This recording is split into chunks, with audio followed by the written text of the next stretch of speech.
niat yang murni atas nama Ilahi. Kami terus berbakti, langkah tidak berhenti. Melangkah impian Terengganu Darul Iman, maju berkat sejahtera.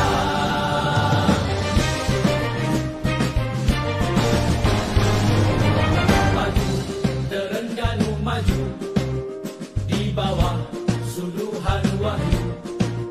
Rakyat berdaya saing,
Bismillahirrahmanirrahim. Assalamualaikum warahmatullahi wabarakatuh. Alhamdulillahi rabbil alamin, wassalatu wassalamu ala asyrafil anbiya'i wal mursalin wa ala alihi wa sahbihi ajma'in. Bishrah li sadri wa yassir li amri wa hlul 'uqdatam min lisani yafqahu qawli. Amma ba'd. Alhamdulillah. Pertama dan selamanya marilah sama-sama kita bersyukur kepada Allah Subhanahu wa taala kerana pada malam ini kita dapat lagi meneruskan talaqi kita online mingguan bersama dengan Al-Fadil Ustaz Abu Usamah Muhammad Hanafiah bin Haji Hussein pada siri yang ke-69 pada malam ini. Alhamdulillah. Jadi untuk memberkati lagi majlis kita pada malam ini, marilah sama-sama kita membukanya dengan Ummul Kitab Al-Fatihah. A'udzubillahi minasyaitonir rajim. Bismillahirrahmanirrahim. Alhamdulillahirabbil alamin.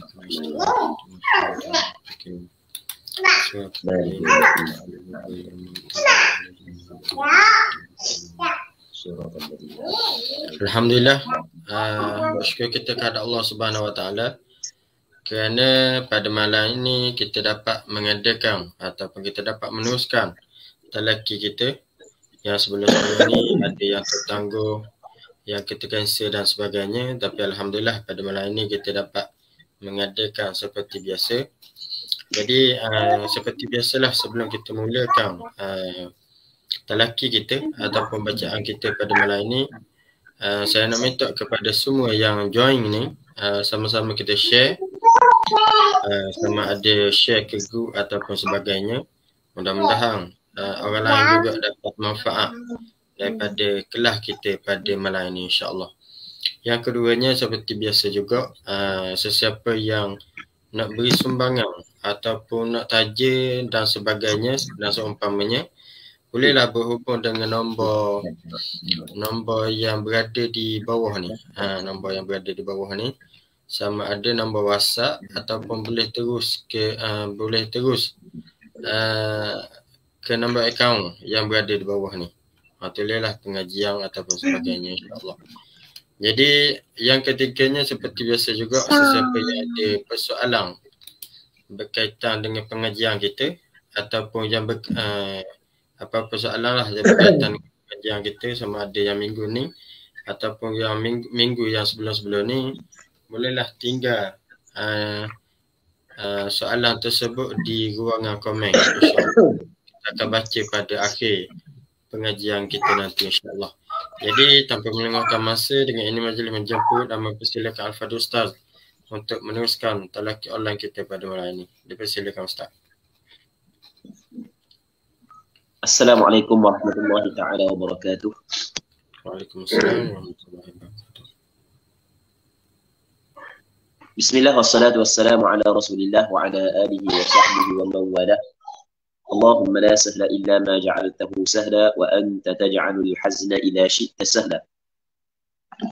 Allahumma ij'alna min as-su'ada'il mahmudin wa la taj'alna min al-ashqiya'il mardudin. Allahumma salli wa sallim wa barik ala sayyidina Muhammad wa ala alihi wa sahbihi ajma'in walhamdulillahi rabbil alamin. Amma ba'd. Abi dupu dia. InsyaAllah kita sambung semula pengajian kitab Minhajul Talibin karangan Imam Nawawi rahimahullah subhanahu wa ta'ala. Anjuran doa Bulu Gading, jazakumullahu anna khairah. Muslimin muslimat yang dirahmati oleh Allah subhanahu wa ta'ala, kata Imam Nawawi, walau nawa iqamata arba'ati ayamin bimawdi' inqata'a safaruhu biwusulih wala yuhsabu minha yawma dukhulihi wa khurujihi ala sahih. Jadi kita masih lagi dalam perbincangan berkenaan dengan sembahyang orang yang bermusafir, yang mana antara rukhsah yang diberikan kepada orang yang bermusafir adalah sembahyang qasar. Qasar ni maksudnya sembahyang 4 buat 2 rakaat. Dia qasar lawang dia tamam. Tamam ni adalah sembahyang 4 buat 4 rakaat. Okey, kita ada qasrus salat dan kita ada tamamus salat. Qasar sembahyang maksudnya sembahyang 4 buat 2. Manakala tamamus salah maksudnya sembahyang 4 buat 4 rakaat. Qasar lawang dia tamam. Tamam lawang dia qasar. Dia berbeza dengan jamuk. Jamuk dia bukan lawang dia tamam. Itu kita kena faham. Jamuk bukan lawang dia tamam. Katanya qasar ni dibolehkan ataupun diberi kepada orang yang bermusafir. Jadi ketika mana orang itu bermusafir, maka boleh dia qasar sembahyang. Selama mana dia bermusafir, cukup syarat-syarat dia, perjalanan itu adalah perjalanan yang jauh, maka boleh dia qasar sembahyang.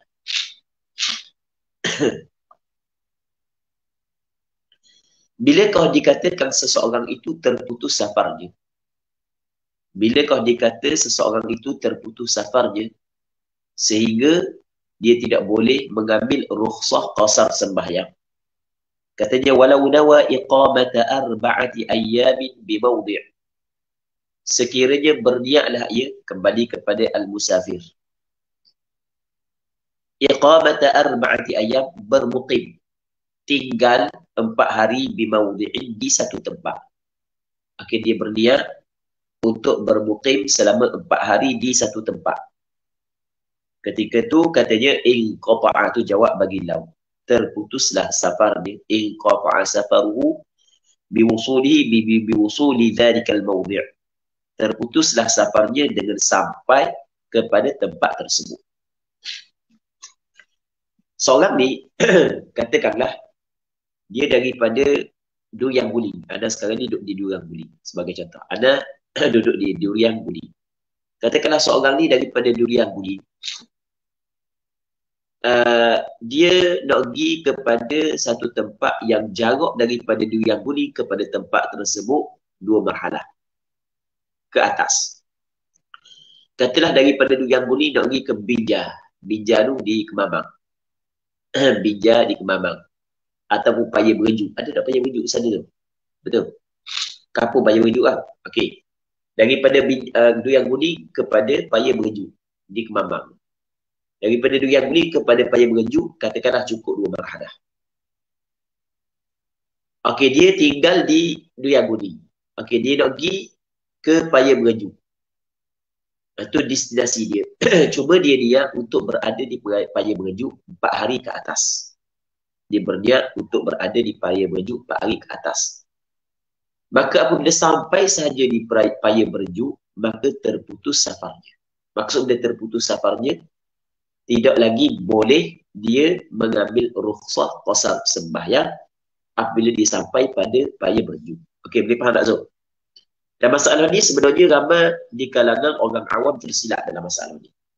Dia faham bahawasanya apabila kita pergi kepada satu tempat, apabila kita sampai tempat tu boleh kita qasar sembahyang selama 4 hari. Lebih daripada 4 hari baru nak qasar sembahyang. Itu salah. Itu tak betul sebenarnya. Ini perlu kita kena perbetulkan sebenarnya. Ini salah. Dia apabila kita pergi kepada satu tempat, qasar kita nak duduk pada tempat tersebut 4 hari ke atas, semata-mata sampai kita pada tempat itu terputus safar kita.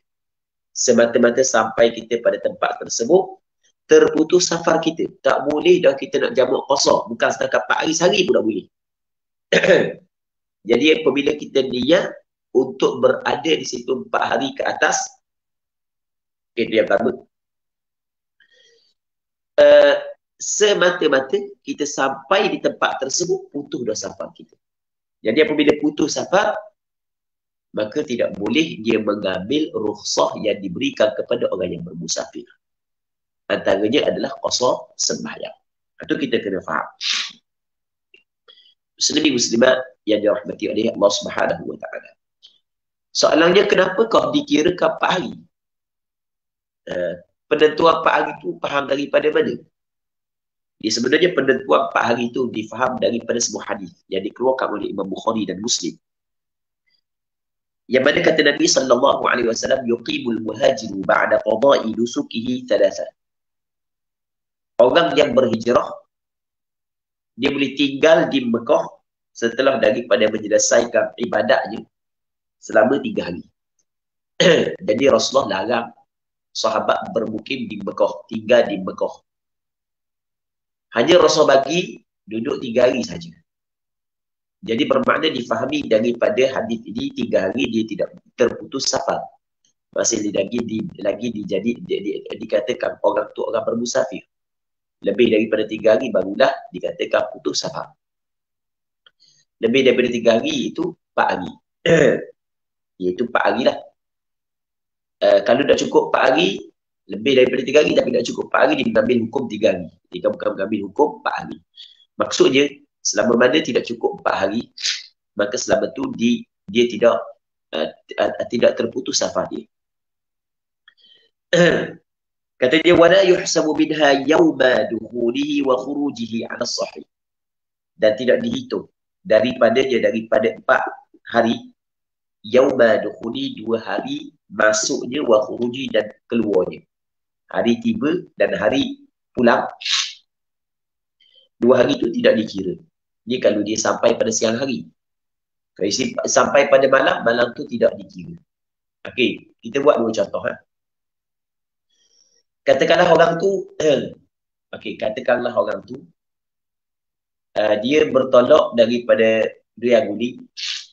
Okey, daripada Riyagudi dia bertolak pada hari ni tu. Hari Isnin. Okey, katakanlah tolak hari Isnin. Jadi sampai kepada payah menunjuk dah hari Isnin jugalah, sebab kita cepat nak sambung macam dulu. Dan kita cepat. Okey, sampai hari Isnin. Hari ni dah kira. Okey, boleh faham? Hari ni dah kira. Okey, mula kira boleh hari Selasa, hari Rabu, hari Khamis. Lepas tu hari Jumaat. 4 hari kan? Cuma oleh kerana kita sampai siang hari, di malam tu permulaan kira dah malam tu. Faham lagi? Kita sampai siang hari, malam tu permulaan kira. Cakap kita mana? Tengok. Hari Senin kan? Malam Selasa, hari Selasa. Hari semalam. Malam Rabu, hari Rabu. Faham lagi? 2 hari 2 malam. Malam Khamis, hari Khamis. Malam Jumaat, hari Jumaat. Okey, itu 4 hari. Jadi, kalau dia nak keluar selepas daripada hari Jumaat, dia bagi sedih hari benda tu. Hari Senin. Kalau dia nak keluar selepas daripada hari Jumaat, okey, nak keluar selepas daripada benda hari Jumaat, maka bermakna dia telah berniat untuk berada di Payung Gereju selama 4 hari. Kita tak beritahu. Okey, dia sampai hari Senin. Dia sampai siang hari Senin kan? Maka, okey, esok hari Selasa. Okey, malam Selasa. Lepas tu hari Selasa. Kita tak beritahu. Malam Rabu hari Rabu. Malam Khamis hari Khamis. Malam Jumaat hari Jumaat. Okey, boleh 4 hari kat situ. Kalau dia nak keluar selepas daripada hari Jumaat, selepas daripada hari Jumaat, maka bermakna dia telah berniat untuk berada di Payung Gereju selama berapa hari tu? Selama 4 hari. Okey, boleh faham? Sebab kita nak kira hari sampai dengan hari keluar. Jadi semata-mata sampai saja di Payung Gereju, maka putus safar dia. Maka ketika itu tidak boleh lagi dia mengambil rukhsah yang diberikan kepada orang yang bermusafir. Antaranya adalah puasa sembahyang. Berbeza kalau dia nak keluar daripada Payung Gereju sebelum daripada tengok, maksudnya sebelum daripada malam Sabtu. Dari Jumaat kan? Sebelum daripada malam Sabtu dia nak keluar. Mungkin nak keluar hari Jumaat, ataupun malam Jumaat, ataupun hari Khamis, malam Khamis, ataupun hari Rabu, malam Rabu, ataupun hari Selasa, ataupun malam Selasa. Okey, selama tu boleh lagi dia buat puasa kerana belum lagi putus safarnya. Okey, boleh faham tak Zul? Boleh faham kan? Dia kalau sekiranya dia sampai pada siang. Okey, kalau dia sampai malam, maka malam tu tidak dikira. Apa yang dikira adalah hari yang selepas daripada dia. Malam tu dia tidak dikira, tapi yang dikira je adalah hari yang selepas daripada dia. Okey, muslimin muslimat yang dirahmati oleh Allah Subhanahu wa taala.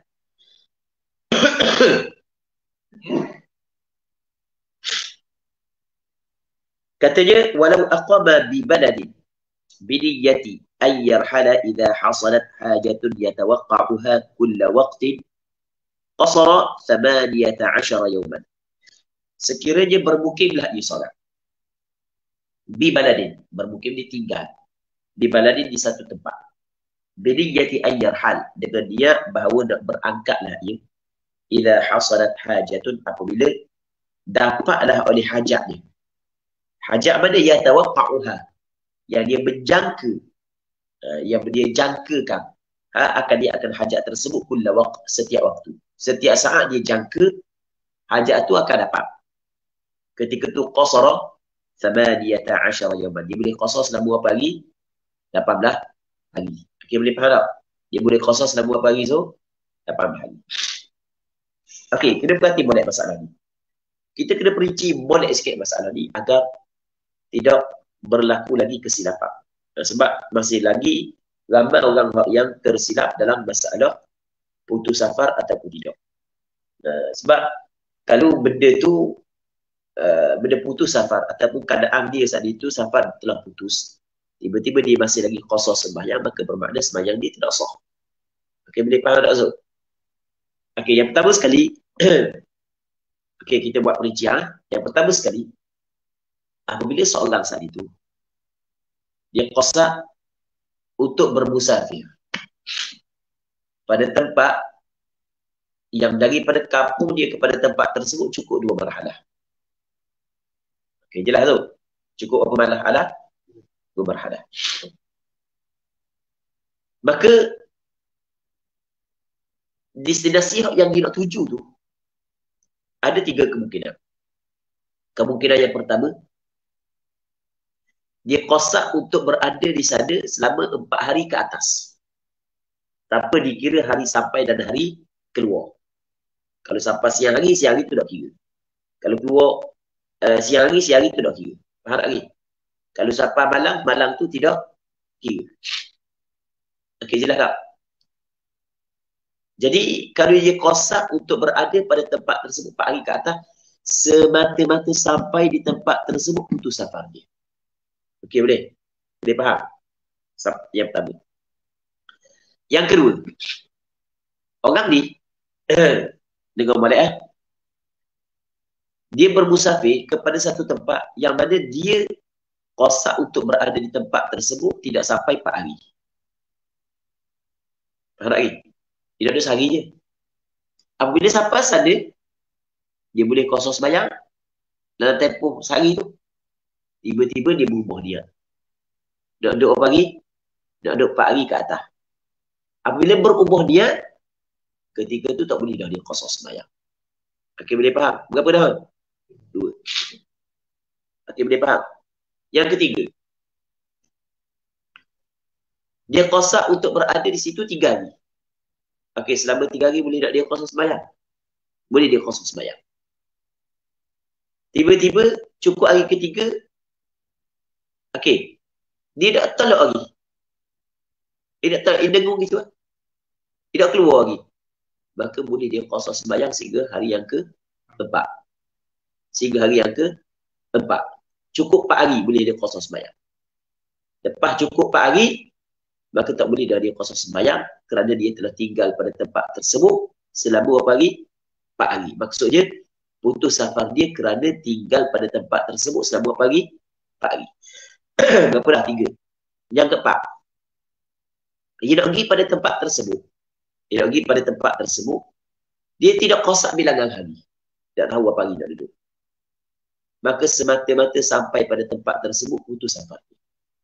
Apabila dia tidak qasar untuk berada pada tempat tersebut kurang daripada 4 hari. Faham lagi so? Maka ketika tu semata-mata sampai pada tempat tersebut putus safar dia. Jadi kalau dia tidak menentukan bilangan hari, tak tahu berapa hari nak duduk, mungkin sehari, mungkin 2 hari, mungkin 3 hari, mungkin 4 hari, mungkin 5 hari, maka semata-mata sampai pada tempat tersebut putus safar dia. Berapa dah? 4. Yang kelima. Dia pergi kepada satu tempat. Okey, dia pergi kepada satu tempat yang mana dia ada hajat dia. Okey, berarti mana dia ada benda tu? Hajat dia.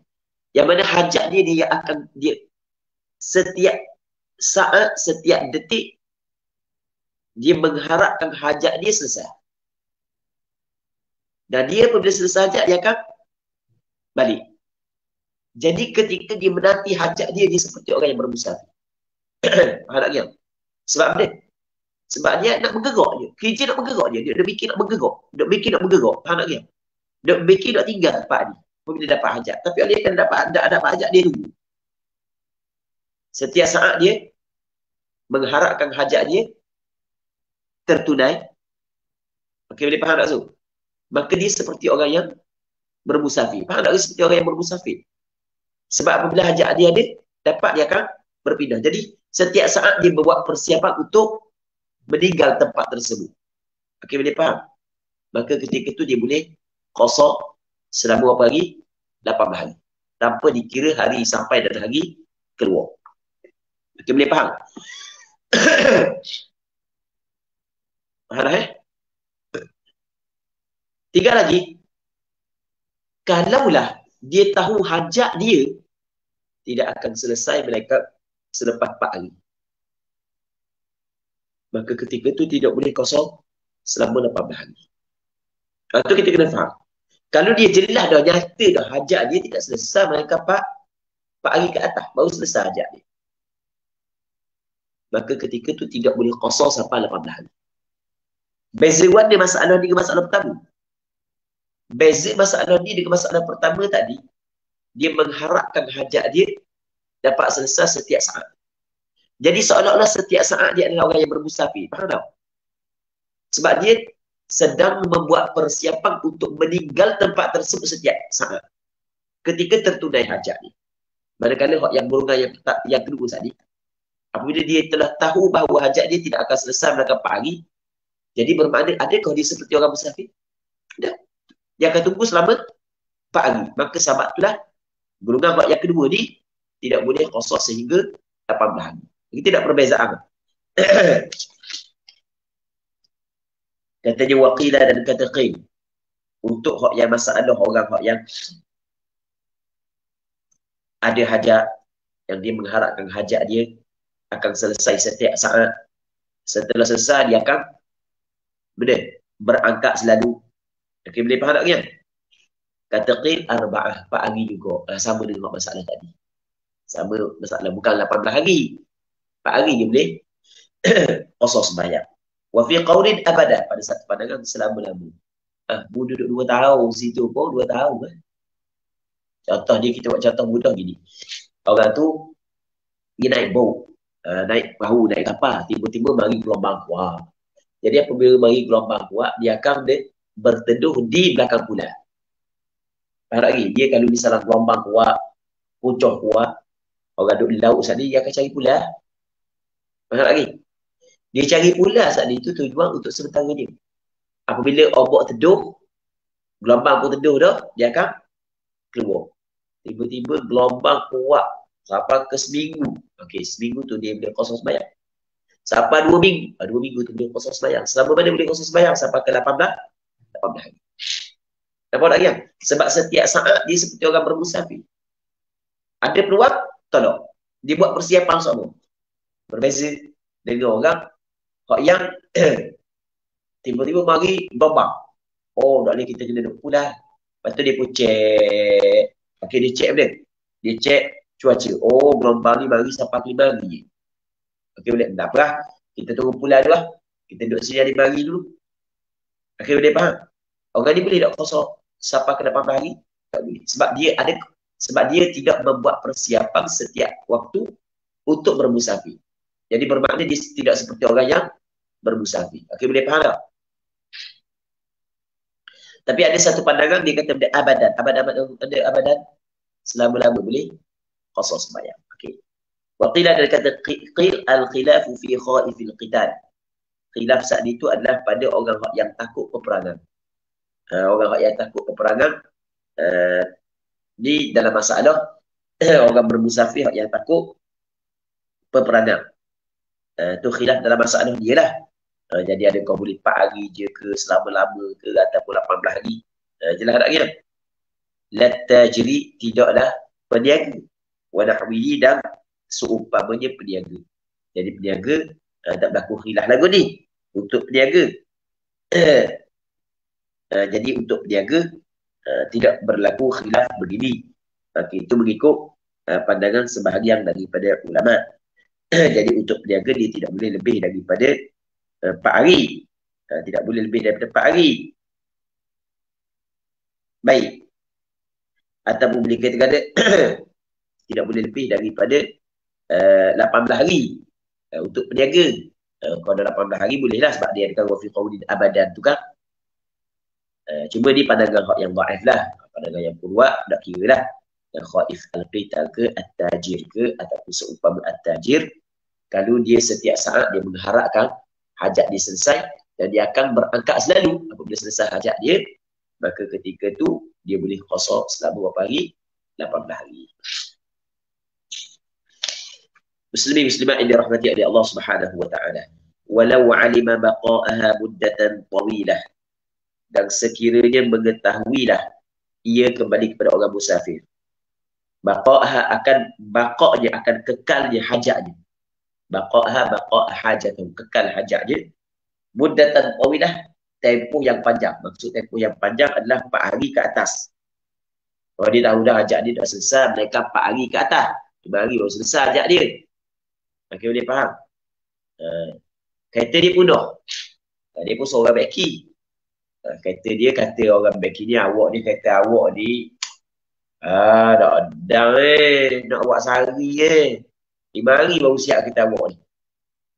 Jadi gini lah. Awak cari masjid lah dekat-dekat, duduk masjid lah. Kalau awak nak sewa homestay takut parak pula. Homestay kita kata 150 bayar 5 hari dah berapa? Dah 750. Tak faham? Dah kereta lagi nak bayar. Jadi awak cari masjid lah sebab 5 hari baru siap. Ketika tu dia tu, ketika tu dia tidak boleh qasar dah sembahyang. Sebab dia, sebab apabila dia tahu hajat dia tidak selesai, melainkan tempoh yang panjang, maka terputus safar ni. Sebab itulah yang kata fala qasra 'ala al-madhhab, maka tidak ada qasar baginya mengikut al-madhhab. Al-madhhab ni pandangan yang kuat lah. Ya, pandangan yang kuat, tidak ada qasar baginya.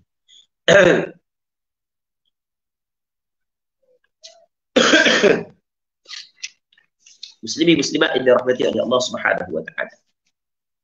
Seterusnya katanya wa tawilus safari 48 milan Hashimiyah. Dulu dia kata dikosarkan sembahyang 4 rakaat yang ditunaikan pada perjalanan yang jauh. Okey, ukuran jauh dengan pendek perjalanan tu bagaimana? Katanya wa tawilus safar, yang jauh daripada permusafiran, maksudnya permusafiran yang jauh. Wasafarut tawil, perjalanan yang jauh adalah 48 milah, 48 batu Hashimiyah yang disebutkan kepada Bani Hashim. Batu Hashimiyah dia adalah perkiraan yang dikira oleh orang Arab dulu. Kita tak tahu bagaimana 48 batu. Kita tak kira dengan batu, kita kira dengan benda so. Dengan kilometer tadi. Baik.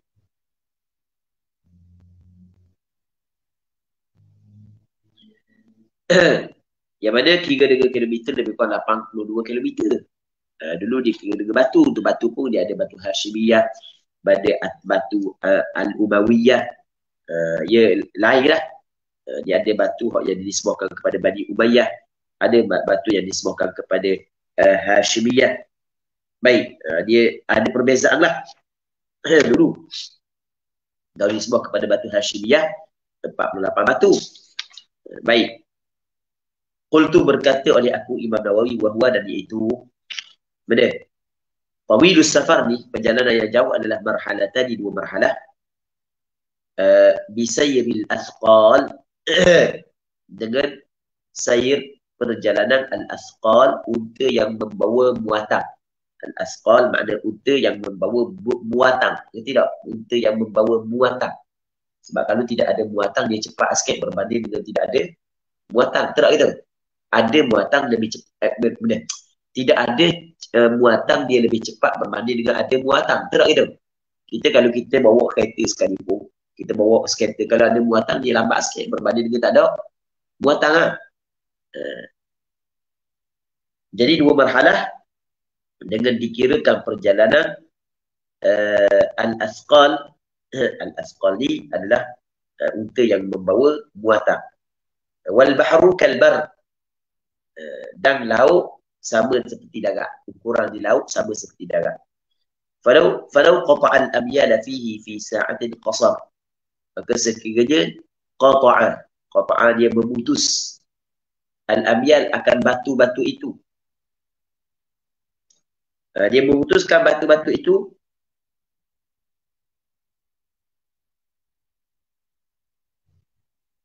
fihi fil bahr di dalam lautan, fi sa'ah dalam satu tempoh yang sekejap, sebab laju sangat boat, dia naik speed boat, laju lah, sekejap aja.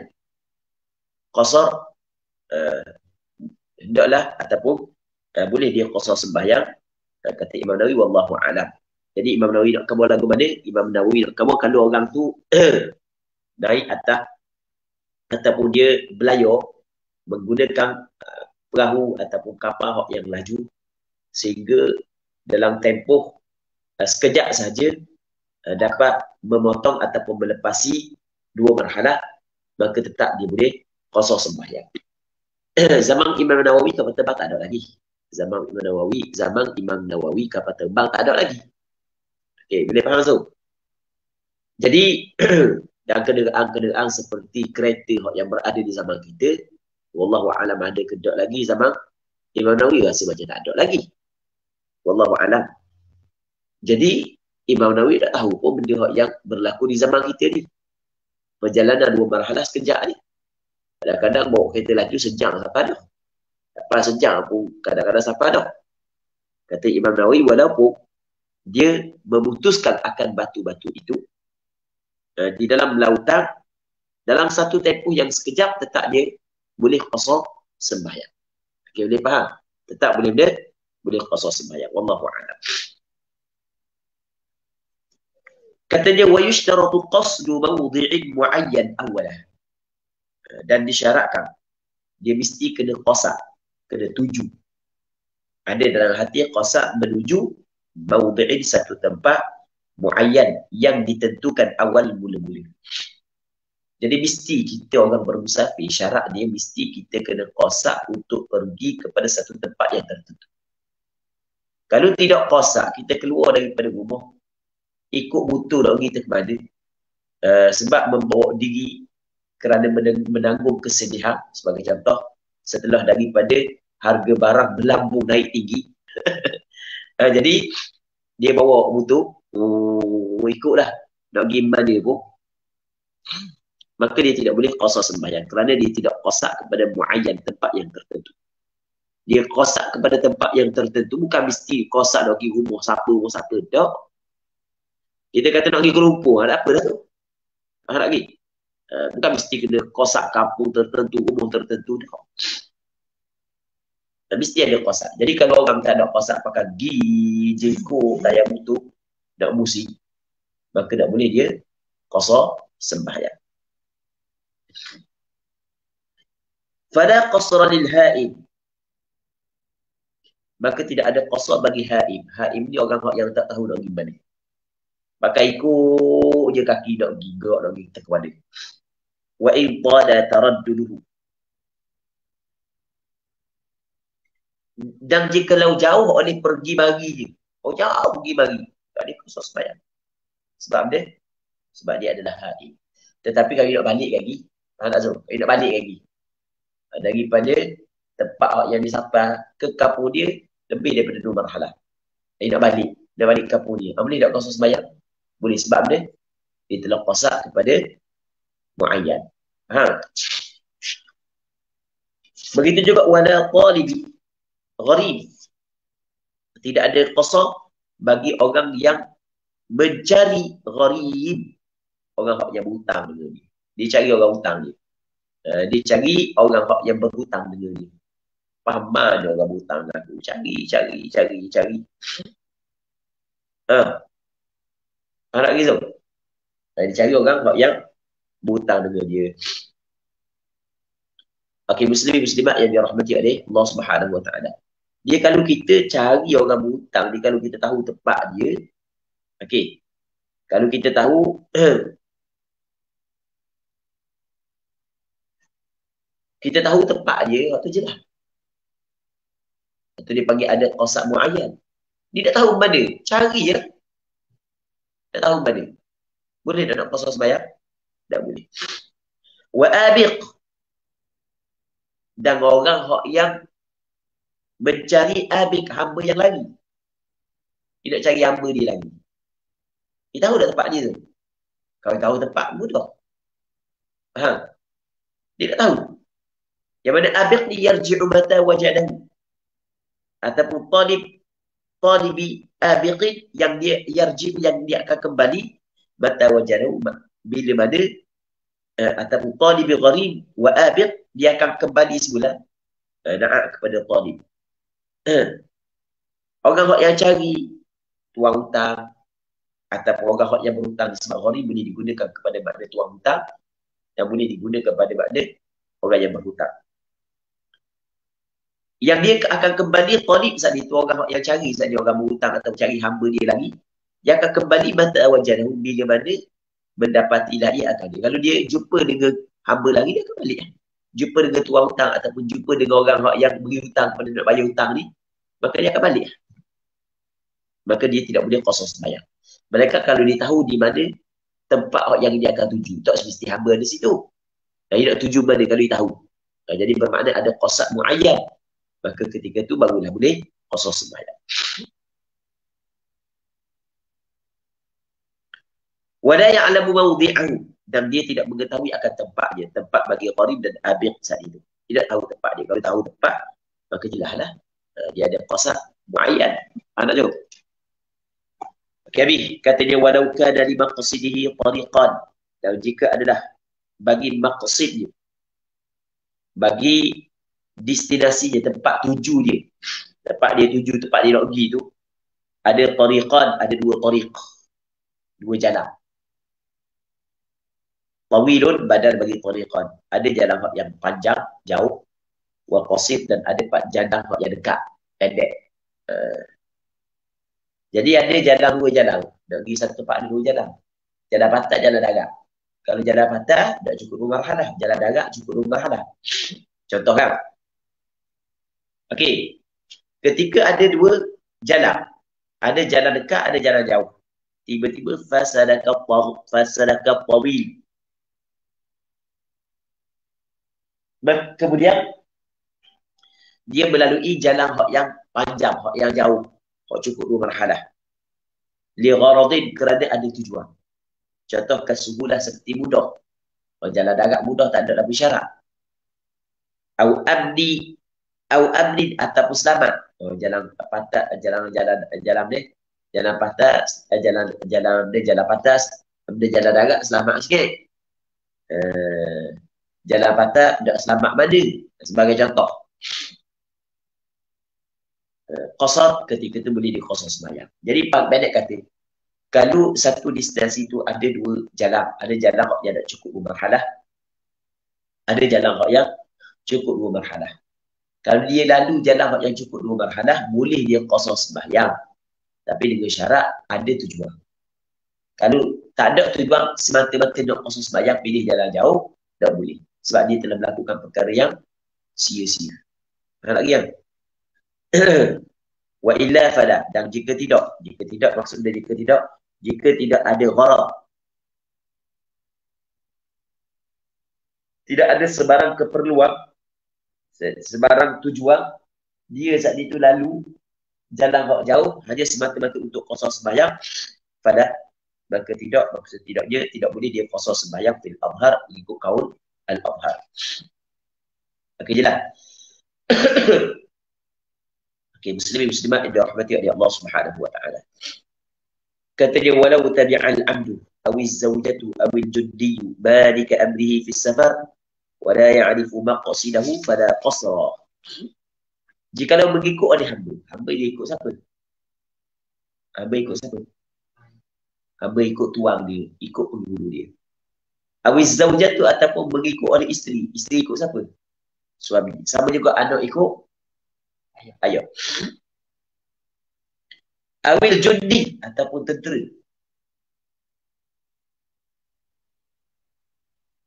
Dia mengikut siapa? Malika amri, orang yang memiliki urusan dia. Jadi maksud malika amri, kalau al-abd tuan dia. Kalau az-zawjah, zawj. Kalau al-jundi adalah ketua. Dia ikut fi safar pada permusafiran. Wala ya'rifu maqsidahu, dan tidak mengetahui lah ia akan maksudnya, tempat tuju dia tak tahu nak pergi mana. Dan suami nak pergi mana tak tahu, nak suami nak kabur. Kak suami dia buat surprise kat dia. Suami dia nak pergi mandi. Mandi mana? Oh, tempat tu orang joget-joget, oh, mandi lega, mana tempat. Mana? Aduh, kena dia. Okey. Jadi suami dia nak asparah. Oh. Nak pergi mana bang? Nak kabur. Okey, bini dia tak boleh qasar sembahyang. Itu maksudnya fala qasra, maka tidak boleh qasar. Sebab apa dia? Sebab dia tidak qasar kepada benda muayyan. Okey, boleh faham? Dia tahu mana nak pergi. Kalau dia tahu tu masalah lain. Ni dia tidak tahu. Falau nawau masafatal qasri qasara al-junni dunahuma. Sekiranya mereka itu berniat masafatal qasri, akan perjalanan qasar sembahyang. Mereka itu berniat perjalanan qasar sembahyang. Ketika itu qasar al-junni dunahuma. Boleh qasar oleh tentera, tidak, keduanya kembali kepada hamba dan isteri. Ini sebenarnya contoh je. Okey, sekarang ni kita kena ingat, hamba dia kena ikut tok guru dia. Faham lagi? Hamba ni tidak tahu tok guru dia nak pergi mana. Dia ikut tok guru dia. Lepas tu dia perjalanan yang boleh kosong sembahyang. Hamba tu, tok guru bawa, aku nak pergi, hamba tu, aku nak pergi ke Mamang. Padahal tu dia nak bawa pergi ke Mamang. Cuma dia perjalanan boleh kosong sembahyang. Faham? Orang puak, tok lelaki dia waktu balik daripada rumah, dia kata kita pergi dua, aku nak pergi ke Mamang. Dia tak tahu tok lelaki nak pergi mana. Dia niat nak pergi ke Mamang. Contoh, dia duduk di Duyang Buli, dia niat nak pergi ke Mamang. Jelas tak tu? Sama juga tentera. Dia ikut ketua dia. Tiba-tiba tak tahu tu ketua nak pergi mana. Ketua nak pergi mana tak tahu. Jelas. Ketua nak pergi mana tak tahu. Dia pun niat nak pergi ke Mamang. Dia tak tahu nak pergi mana, dia ikut je. Maka katanya qasar al-jundi, tentera boleh qasar. Tidak keduanya. Hamba dengan isteri dia tidak qasar. Tapi kena faham, masalah ni kita tidak boleh faham zahir ni. Kita kena faham alasan dia, sebab dia hamba tidak boleh qasar. Kenapa hamba tidak boleh qasar? Kerana hamba ni dia kena ikut tok guru. Faham lagi? Niat dia, aku ganti balik. Niat dia tidak ghairu mu'tabar. Niat dia tidak dikira sebab dia tidak menguasai perjalanan tersebut. Okey, boleh faham? Sama juga dengan isteri. Isteri dia ikut siapa? Tok lelaki dia. Ketika dia tidak dapat menguasai perjalanan tersebut, tiba-tiba dia niat untuk pergi kepada tempat yang boleh kosong sembahyang. Sedangkan bukanlah dia yang menentukan perjalanan, maka sebab tu tak boleh kosong sembahyang. Manakala jundi ni dia tidak terikat dengan ketua. Okey, boleh faham? Kalau dia niat nak berjalan masafatul qasr, boleh. Sebab dia tidak terikat dengan ketua. Okey. Jelas tak alasan dia? Okey, apabila jelas alasan, jadi bermakna, kalaulah, dengar boleh, tok lelaki dengan bini. Tok lelaki sebuah kereta, bini sebuah kereta. Perhati boleh. Tok lelaki sebuah kereta, bini sebuah kereta. Dan tok lelaki telah memberi izin kepada bini nak pergi mana pun hari ni. Nak pergi mana pun hari ni. Okey, boleh faham? Tiba-tiba tok lelaki kata, tok lelaki pun duduk depan, bini ikut follow belakang. Ya, faham lagi? Bini saat ni nak ikut tok lelaki dia. Tapi nak tahu tok lelaki nak pergi mana, dia pun kosak dalam hati dia, nak pergi ke Kuantan. Bini saat ni tu. Faham lagi? Maka ketika itu bini boleh qasar sembahyang. Sebab apa dia? Sebab bini pada ketika itu dia menguasai perjalanan tersebut. Okey, boleh faham? Boleh faham tak? Okey, sama juga. Kalau tentera kita tadi, kita kena buat contohkan dia. Tentera di dalam waktu kerja, ketika sedang di dalam waktu bekerja, dan dia ada operasi yang mesti wajib dia kena ikut ketua dia. Faham lagi tak? Dia dalam waktu bekerja. Okey, boleh faham? Lepas tu ada operasi yang perlu dilakukan oleh dia, yang mesti dia kena ikut ketua dia. Tapi tu ketua dia tak nak pergi balik. Tiba-tiba dia niat untuk qasar sembahyang. Boleh tak dia qasar sembahyang? Tak boleh. Sebab benda tak boleh?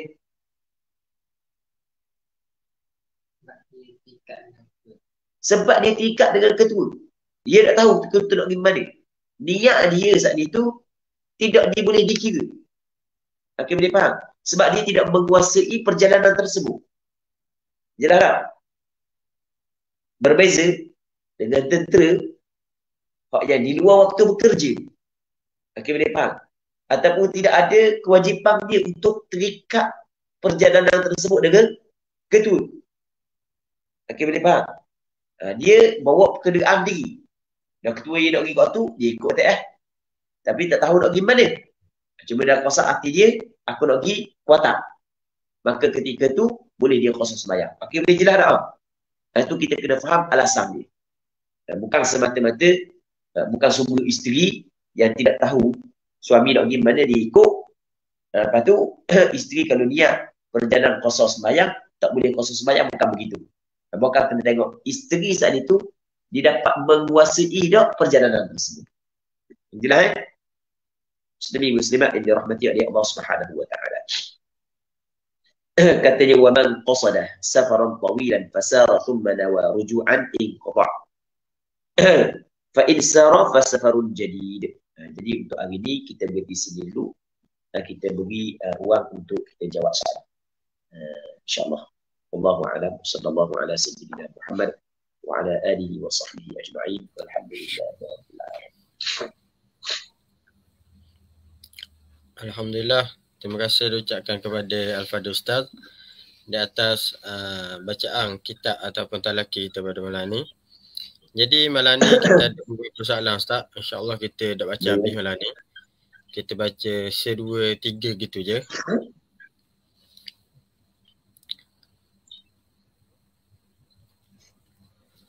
Assalamualaikum. Waalaikumsalam. Masa saya jadi imam, saya tak ingat 3 rakaat ketiga tepat. Jadi masa saya bangun dari sujud tu, saya qasak gini.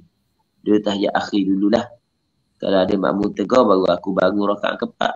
Soalan dia sah dah buat gitu. Okey. Jadi sekarang ni, soalan tu jelas. Apabila dia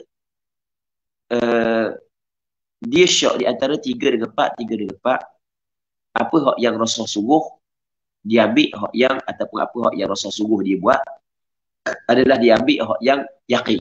Hak yang yaqin adalah 3. Apabila kamu sembahyang, kata Nabi SAW, tiba-tiba apabila seorang di kalangan kamu sembahyang, ni maksud daripada hadis lah, tiba-tiba dia syok 3 ke 4, 3 ke 4, maka hendaklah dia bina di atas apa hak yang yaqin, iaitu 3. Maka dia kena tambah 1 rakaat. Tiba-tiba dia nak duduk tasyahud dulu, tasyahud akhir dulu. Sedangkan apa yang patut dia buat adalah tambah 1 rakaat tanpa perlu duduk tasyahud akhir. Maka perbuatan dia adalah salah. Perbuatan dia dikirakan menambah rukuk. Dia boleh membatalkan sembahyang kalau dia mengetahui hukum perbuatan tersebut adalah salah. Wallahu a'lam.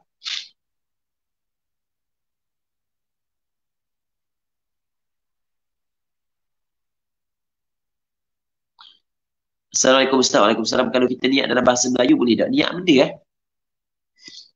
Niat memang niat dalam bahasa Melayu sebab niat di tempat dalam hati. Niat benda. Tu sangat ni. Maksudnya terlalu umum. Niat benda. Niat memanglah. Tak ada masalah lah niat dalam bahasa Melayu. Wallahu a'lam.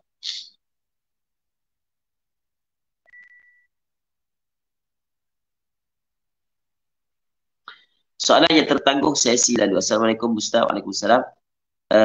Saya dari Cukar ke Mamang. Pergi Kuala Terengganu sampai hari Ahad petang dan akan tolak balik semula Cukar hari kami. Malam Jumaat. Ada orang kata sampai je Ganu saya tak boleh jamak dah sebab nak keluar malam tu. Masuk hari keempat dah. Kalau keluar siang, dah apa? Betul ke? Tadi kita cerita dah bagaimana cara pengiraan. Jadi kalau kita tengok dia saat itu sampai hari Ahad. Okey, hari Ahad tu dah kira. Lepas tu tengok malam Isnin, hari Isnin, okey sehari semalam. Malam Selasa, hari Selasa, 2 hari 2 malam. Malam Rabu, hari Rabu 3 hari 3 malam. Malam Khamis, hari Khamis berapa hari dah? 4 hari. Jadi kalau nak keluar malam Jumaat, maka tak boleh dah dia jamak qasar apabila sampai di tempat tersebut. Tapi kalau nak keluar sebelum daripada malam Jumaat, maka boleh. Wallahu a'lam.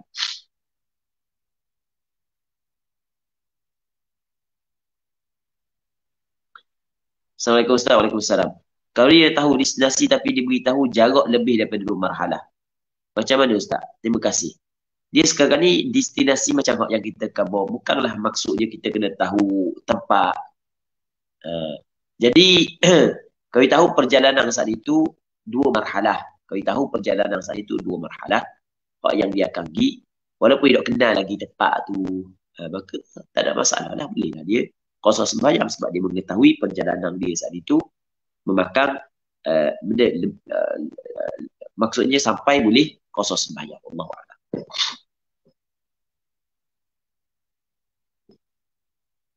Masalah haid. Pada kebiasaannya seorang wanita tu haid dia mari 7 hari setiap kitaran.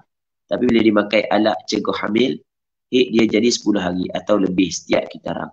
Dalam keadaan sifat darahnya adalah sifat darah haid. Adakah darah yang keluar selepas hari ke-7 ada darah haid atau istihadah? Baik. Kita kena tahu bahawasanya sebanyak-banyak haid adalah 15 hari. Okey, itu yang pertama. Yang keduanya, adat perempuan boleh berubah. Okey, 2. Jadi ketika mana perempuan kebiasaan 7 hari. Sama ada dia pakai alat cegah hamil ke ataupun tidak, tiba-tiba hari ke-8 masih lagi ada darah untuk bulan ni, maka tetap hari ke-8 tu haid, hari ke-9 tu haid, hari ke-10 tu haid. Sebab sebanyak-banyak haid adalah 15 hari. Dan haid, adat haid dia boleh berubah. Itu kita kena faham. Kita tidak boleh hukum darah itu sebagai darah istihadah, melainkan apabila darah itu melepasi hari yang ke-15. Selama mana tidak melepasi hari yang ke-15, walaupun menyalahi adat, kesemuanya adalah haid. Wallahu a'lam. Salah sama sekali bagi perempuan yang kebiasaan haid dia 7 hari, tiba-tiba hari ke-8 masih lagi ada darah, terus dikata hari yang ke-8 adalah istihadah. Itu adalah salah. Wallahu a'lam.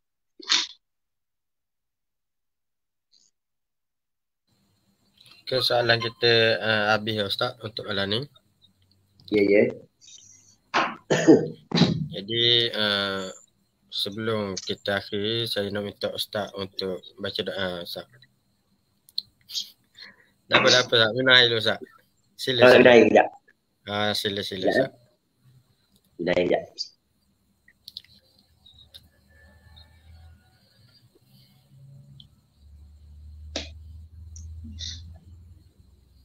Bismillah wassalatu wassalamu ala rasulillah wa ala alihi wa sahbihi wa man walah. Allahumma inna nas'aluka al-huda wa tuqa wal afafa wal ghina. Allahumma afina min kulli bala'id dunya wa 'adzabil akhirah wa syarrid dunya wa syarril akhirah. Allahumma yassir lana umurana ma'a ar-rahati li qulubina wa abdanina was salamata wal 'afiyata fi dinina wa dunyana. Allahumma barik lana fi a'malina, barik lana fi awqatina, barik lana fi kulli shay'in a'taytana. وصلى الله على سيدنا محمد وعلى آله وصحبه أجمعين والحمد لله رب العالمين. Niat sembahyang jamak dalam bahasa Melayu boleh tak Ustaz? Boleh, tak ada masalah. Nak niat dalam bahasa India pun tak apa. Dia tak ada masalah. Yang penting kita faham bahawasanya kita nak jamak sembahyang. Maka terima kasih diucapkan kepada Al-Fadil Ustaz di atas talaki kita pada malam ini. InsyaAllah kita akan sambung siri yang ke-70 pada malam esok, insyaAllah. Jadi sekali lagi majlis mengucapkan jutaan terima kasih kepada Al-Fadil Ustaz dan terima kasih kepada semua yang join, yang support dan yang beri sumbangan dan sebagainya. Mudah-mudahan mendapat ganjaran di sisi Allah Subhanahu Wa Taala, insya-Allah. Jadi untuk malam ni sekadar ini saja. Yang baik itu datang daripada Allah, yang kurang yang lemah itu datangnya daripada diri saya sendiri. Kenapa Ustaz malam ni kurang sihat tu sama-samalah kita doa cepat sembuh. Bahan ekor. Kuliah ni bahan ekor sembuh lagi. Maka cepat sembuh Ustaz. Ya, amin.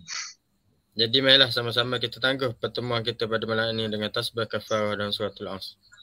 Subhanallah.